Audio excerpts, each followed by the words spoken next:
সারা বছরই আমেরিকা কোথাও না কোথাও যুদ্ধে জড়িয়ে থাকে। আবার আমেরিকার প্রতিটি প্রেসিডেন্টই নতুন করে যুদ্ধ শুরু করে। তাই প্রতিনিয়ত আমেরিকার শত্রুর সংখ্যা বেড়ে চলেছে। আবার এসব রাষ্ট্রের কারো কারো কাছে আমেরিকার পতনও ঘটতে পারে। অতীত এবং ভবিষ্যৎ নিয়ে বিশ্লেষণ এবং নানা অজানাকে জানতে ভিন্নধর্মী ভিডিওটির শেষ পর্যন্ত দেখতে থাকুন। ফিদেল ক্যাস্ট্রোর কিউবা হচ্ছে আমেরিকার বুকের উপর থাকা শত্রু। কিউবা থেকে আমেরিকার ফ্লোরিডার দূরত্ব 100 কিলোমিটারের চেয়ে কম। তাই কিউবার শর্ট রেঞ্জের ব্যালিস্টিক মিসাইলও আমেরিকায় আঘাত করার ক্ষমতা রাখে। 60-এর দশকে কিউবার মিসাইল সংকটের সময় এভাবেই আমেরিকার বদলা নিয়ে দৌড়াদৌড়ি শুরু হয়েছিল। সাবেক মার্কিন প্রেসিডেন্ট বারাক ওবামা কিউবার সাথে সম্পর্ক ভালো করার প্রচেষ্টা চালান। সার্বিয়া হচ্ছে ইউরোপের একমাত্র দেশ যেখানে আমেরিকা দ্বিতীয় বিশ্বযুদ্ধের পর সরাসরি যুদ্ধ করেছে। যুগোস্লোভিয়ার যুদ্ধের সময় সার্বিয়ায় ব্যাপকভাবে বোমা ফেলে আমেরিকা এবং ন্যাটো। ওই সময় সার্বিয়ায় বোমা বর্ষণের চীনের দূতাবাস ধ্বংস হয় এবং একজন চীনা নাগরিক নিহত হয়।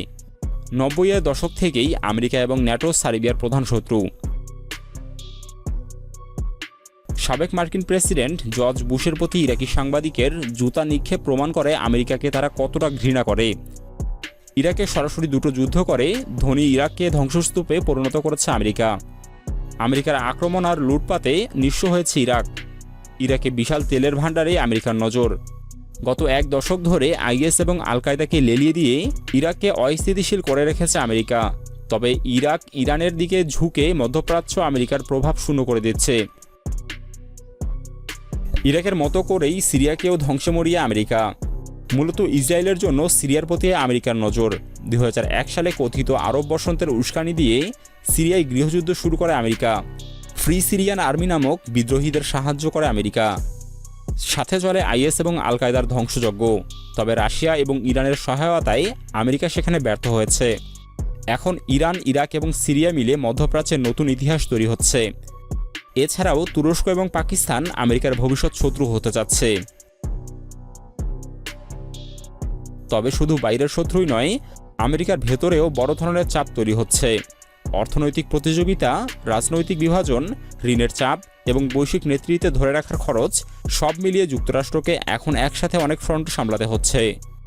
বিশ্বের বিভিন্ন অঞ্চলে সামরিক ঘাঁটি পরিচালনা করা যেমন শক্তির প্রতীক, তেমনি এটি বিশাল ব্যয়েরও কারণ। প্রিয় দর্শক, আমেরিকা হচ্ছে বিশ্বের সবথেকে উন্নত রাষ্ট্র, কেননা আমেরিকা বিশ্বের সবথেকে ধনী রাষ্ট্র। সেই সাথে আমেরিকার কাছে আছে বিশ্বের সবথেকে শক্তিশালী সামরিক বাহিনী। কিন্তু যদি বলা হয় কোন দেশের শত্রু সবথেকে বেশি, তাহলেও আমেরিকার নামটি চলে আসবে। তবে আমেরিকার এসব শত্রু কেউ কেউ আমেরিকায় পারমাণবিক হামলাসহ বড় ধরনের ক্ষতি করতে পারে। সব দিক থেকে সব অঞ্চলে শত্রু তৈরি করেছে আমেরিকা। এত শত্রু নিয়ে আমেরিকার ভবিষ্যৎ কোন দিকে যাচ্ছে? কোন শত্রুর হাতে আমেরিকার পতন হতে পারে?